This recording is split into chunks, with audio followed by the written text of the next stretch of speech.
आज हम एक बहुत ही इम्पॉर्टेंट टॉपिक पे बात करेंगे जिसका नाम है मिसकैरेज यानी अबॉर्शन। मिसकैरेज एक महिला की शारीरिक स्थिति पे नहीं, उसकी मानसिक स्थिति पे भी बहुत असर करती है, खास करके अगर ये मिसकैरेज बार बार हो रहा है। नमस्कार, मैं डॉक्टर अर्चना निरुला हूँ और आपका स्वागत है हमारे चैनल डॉक्टर अर्चना निरुला आपकी अपनी गायनी। मिसकैरेज यानी अबॉर्शन प्रेगनेंसी के 5 महीनों के बीच में हो सकता है और देखा गया है कि 85% महिलाओं में ये पहले 3 महीने में ही हो जाता है। इसके बाद हम बात करेंगे कि मिसकैरेज होने के क्या क्या कारण हैं, पर इससे पहले अगर आपने हमारा चैनल सब्सक्राइब नहीं किया है तो ज़रूर करिए, बेल आइकन दबाइए ताकि हमारे चैनल द्वारा बनाए गए नए नए वीडियोज़ की नोटिफिकेशन आपको सबसे पहले मिले। मिसकैरेजेस उन महिलाओं में ज़्यादा होता है जिनकी उम्र 35 साल से ऊपर होती है।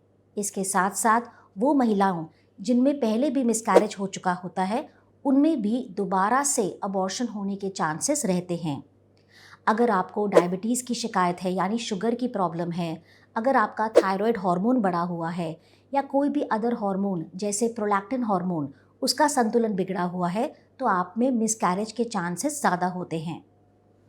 कई बारी देखा गया है कि शुक्राणु या अंडों में कुछ जेनेटिक डिफेक्ट है, यानी कि महिला और पुरुष के जो गुणसूत्र होते हैं जिन्हें हम क्रोमोसोम्स कहते हैं, अगर उसमें कोई डिफेक्ट होता है तब भी भ्रूण जो है वो अबॉर्ट कर जाता है। अगर आपकी जो बच्चेदानी है उसका आकार सही नहीं है, बच्चेदानी आपकी सेप्टेट यूट्रस है या कॉन्जुगेट बाइकॉन्जुगेट यूट्रस है, तब भी मिसकैरेज होने के चांसेस ज़्यादा होते हैं। कई बार ये भी देखा गया है कि कई महिलाओं में जो यूट्रस की गर्भग्रीवा होती है जिसे हम सर्विक्स कहते हैं, जो यूट्रस का मुख होता है, कई बारी उसमें भी कमज़ोरी होती है जिसकी वजह से भ्रूण जो है 30 महीने या 5 महीनों के बीच बीच अबॉर्ट हो जाता है। कुछ महिलाओं में ये भी देखा गया है कि बहुत ज़्यादा तनाव, स्ट्रेस या कोई दुर्घटना ऐसे होने से भी अबॉर्शन होते हैं। आखिर में एक बहुत इम्पॉर्टेंट कारण अबॉर्शन का होता है, वो है टॉर्च का इन्फेक्शन। देखा गया है कि माँ के अंदर अगर टॉर्च का इन्फेक्शन होता है तब भी अबॉर्शन के चांसेस बढ़ जाते हैं। माँ के अंदर कोई बहुत ज़्यादा लक्षण नहीं होते हैं, हो सकता है कि आपको हल्का फुल्का बुखार हुआ हो, ज़ुकाम या खांसी हुआ हो, बट इस समय अगर महिला प्रेग्नेंट होती है तो अबॉर्शन के चांसेस बढ़ जाते हैं। अब वो कौन से लक्षण हैं जिससे महिला ये जान पाती है कि उसका अबॉर्शन या मिसकैरेज हो सकता है। सबसे पहले अबॉर्शन या मिसकैरेज होने से पहले आपको पेड़ों में, आपके पेट के निचले हिस्से में हल्का हल्का दर्द होता है, जैसे पीरियड्स आने से पहले होता है। इसके साथ साथ हो सकता है कि आपको कुछ पतला पानी जिसके अंदर ब्लड मिक्स है वो डिस्चार्ज भी निकले, कुछ टिश्यू यानी टुकड़े भी निकल सकते हैं और कई बारी तो स्पॉटिंग या ब्लीडिंग भी स्टार्ट हो जाती है। अचानक से आपको लगता है कि जो मेरे लक्षण थे प्रेगनेंसी के, जैसे उल्टी आना, चक्कर आना, घबराहट होना, वो भी लक्षण ख़त्म हो गए हैं। तो ये सारे लक्षण अगर आपके शरीर में हो रहे हैं तो आपको तुरंत अपनी गायनेकोलॉजिस्ट, अपने डॉक्टर से कंसल्टेशन लेनी चाहिए। अगर आप अपने डॉक्टर के पास जाते हैं तो आपकी गायनेकोलॉजिस्ट आपका चेकअप तो करेंगी ही, साथ में वो आपका एक अल्ट्रासाउंड भी करती हैं। अल्ट्रासाउंड से डॉक्टर ये देखते हैं कि बच्चे में ग्रोथ है कि नहीं, बच्चे की दिल की धड़कन है कि नहीं। अगर बच्चे की दिल की धड़कन बरकरार होती है तो डॉक्टर आपको कुछ मेडिसिन्स या इंजेक्शन की सलाह देते हैं जिससे हम मिसकैरेज को रोक सकते हैं।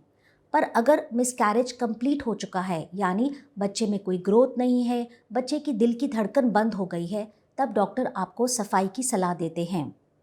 चलिए अब डिस्कस करते हैं कि मिसकैरेज होने के बाद आपको किन किन बातों का ध्यान रखना है। सबसे पहले मिसकैरेज या उसके साथ की गई सफाई के बाद 7 से 10 दिन तक भी आपके पेट के निचले हिस्से में दर्द रह सकता है, कुछ ब्लड या डिस्चार्ज भी जा सकता है। अबॉर्शन यानी मिसकैरेज के बाद 4 से 6 हफ्ते लगते हैं एक नॉर्मल पीरियड आने के लिए।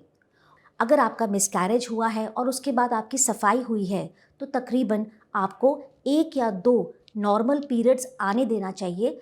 इससे पहले आपको प्रेगनेंसी प्लान नहीं करनी है। अगर मिसकैरेज और अबॉर्शन के बाद या सफाई के बाद आपको लगता है कि आपको पेट के निचले हिस्से में बहुत ज़्यादा दर्द है, आपको पीला सा डिस्चार्ज आ रहा है, आपको हल्का हल्का बुखार भी है, तो इस समय आपको तुरंत अपनी गायनेकोलॉजिस्ट को ज़रूर कंसल्ट करना चाहिए, क्योंकि सफाई के बाद कई बारी इन्फेक्शन भी हो जाता है। अब इसके बाद हम एक बहुत ज़रूरी सवाल के बारे में डिस्कस करते हैं जो बहुत महिलाओं के अंदर आता है कि अगर मेरा मिसकैरेज हुआ है, मेरा अबॉर्शन हो गया है, तो क्या मेरी नॉर्मल प्रेगनेंसी अब दोबारा नहीं होगी। सबसे पहले मैं आपको ये बताना चाहती हूँ कि मिसकैरेज के बाद अपना दिल छोटा नहीं करना है। प्रेगनेंसी ज़रूर दोबारा हो जाएगी, बट सबसे पहले ये जानना ज़रूरी है कि मिसकैरेज हुआ क्यों, ताकि दोबारा मिसकैरेज ना हो। इसके लिए आपको अपने डॉक्टर के साथ संपर्क करना है, कंसल्टेशन करनी है और ये जानने के लिए कि डॉक्टर साहब कि मेरा मिसकैरेज क्यों हुआ। इस समय डॉक्टर आपके कुछ ब्लड टेस्ट करेंगे। इन ब्लड टेस्ट में वो आपका थायराइड चेकअप करेंगे, आपके टॉर्च के इन्फेक्शन की जांच करेंगे, ब्लड शुगर का टेस्ट भी लेंगे। इससे भी कई बारी मिसकैरेज होता है, जैसे मैंने आपको बताया।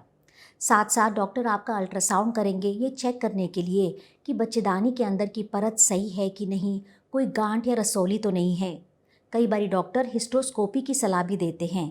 हिस्टोस्कोपी से हमें ये मालूम चलता है कि यूट्रस की बनावट पे तो कोई प्रॉब्लम नहीं है, जैसे बाइकॉन्वेट यूट्रस, सेप्टेट यूट्रस, जिससे भी अबॉर्शन होता है।